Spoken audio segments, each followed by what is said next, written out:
at this point is where everything goes down. And so really, I don't need a website.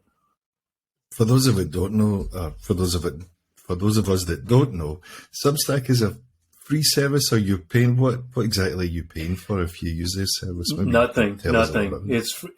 It's completely free for writers. It's a newsletter service. You set up your own newsletter.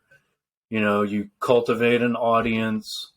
You can do, you know, regular newsletter posts that are just text. You can do podcasts. They now have a video feature. They have sections, like you can set up multiple podcasts, which I'm in the process of doing. So one of my sections is texting for the podcast that's already going. And then I'm in the process of setting up another podcast called Books Are Burning. And I want to have you on for that. Like, we just read the same book, or it could be a book we've both read before, and then we just get on and talk about it for whatever, half an hour, an hour and a half. And then a third one I want to set up called Guitar and Pen, and that's just my songwriters podcast. And that'll, what's the tagline? The one for Books Are Burning is book reviews, author interviews, and more. So for Guitar and Pen, it'll be something like album and song reviews, musician interviews, and more, something like that. But anything music related will be can be heard on the Guitar and Pen podcast, coming who knows when, soon. One thing at a time. Definitely. But I've been planning this for a while. Would you say you've got the podcast bug now that you've been on this show a couple of times, and we've talked about various projects, but now you're out there on your own with Tomek, and have you've been bitten by the podcast bug?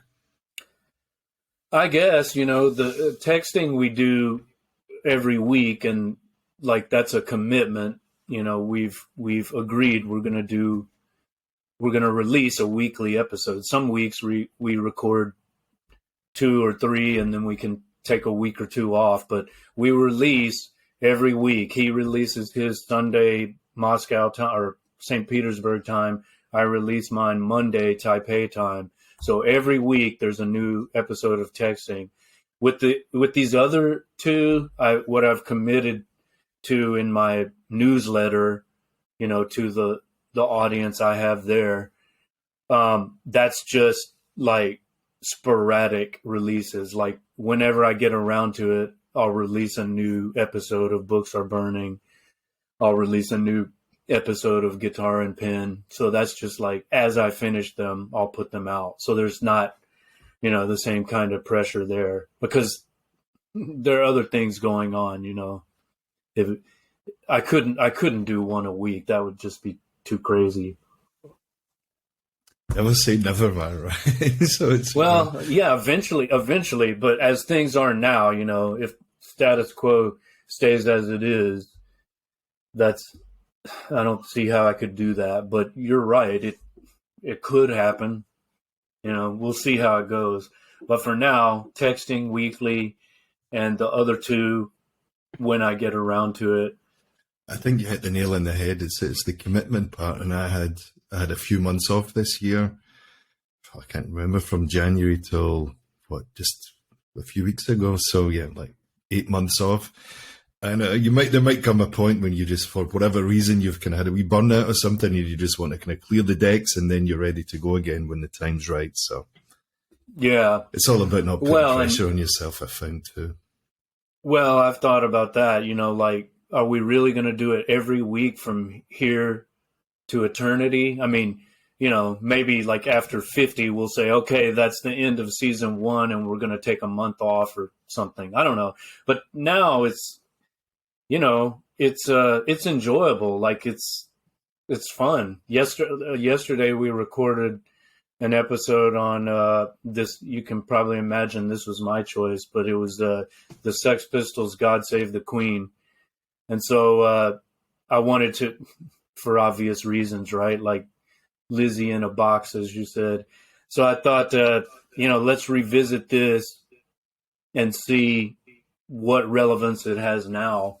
And it was new to him. He had never like listened to it. It was pretty much his first exposure to punk and the Sex Pistols and that song in particular. So, we look at the lyrics, we talk about the music, and then it just goes everywhere, like the monarchy, punk as a cultural phenomenon.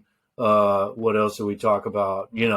My punk origin story, his punk origin story, punk in relation to classic rock of the 60s, and, Malcolm McLaren and Vivienne Westwood, and on and on. Have you seen that show? What's it called?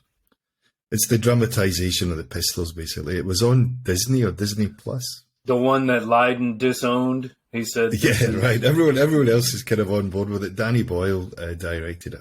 I haven't. I heard about it. I don't know good. If I want to see it. I enjoyed it. It is? Okay. No, yeah, I enjoyed it. There was some bits in it you're just like, oh, behave, and it's just, you're like, really? Come on, But for the most part, I would say it was pretty good. Performances were good, really good. And a musical point of view as well, enjoyed it. Well, was it documentary, or are they like recreated? No, it's a dramatization, so it's like a dramatization of Steve Jones's autobiography. I see.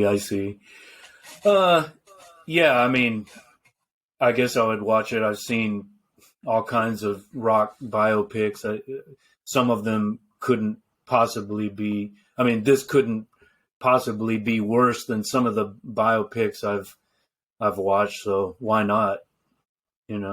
Did you watch the Peter Jackson Get Back series on Disney? That was also Disney. Yeah, that was great, wasn't it? Just from a kind of slightly surreal point of view as well, because they're all just kind of sitting in that big, was it an aircraft hangar or a big giant warehouse? And they're kind of like, all right, let's pick up a guitar and see how Twickenham Studios. Yeah. Yeah, it was like a movie set place. I forget, but it's a huge big place, And the guys bring them in cups of tea and all that kind of stuff. And it was definitely a different time and a different vibe, but quite fascinating to see how they put all that stuff together under time restraints, or, working under that pressure. They didn't seem to be under that much pressure. Well, there were just some amazing moments, like the way Paul basically conjures Get Back out of nothing. He's just, you just see him create. You think it's a white dog, right? You think someone, you're like, come on, really? No, but it's just, that's it, man. It's amazing. But, maybe it's for people who are Beatleologists to the extreme, like me, like have an unhealthy obsession with the Beatles. So it's not for everyone. No.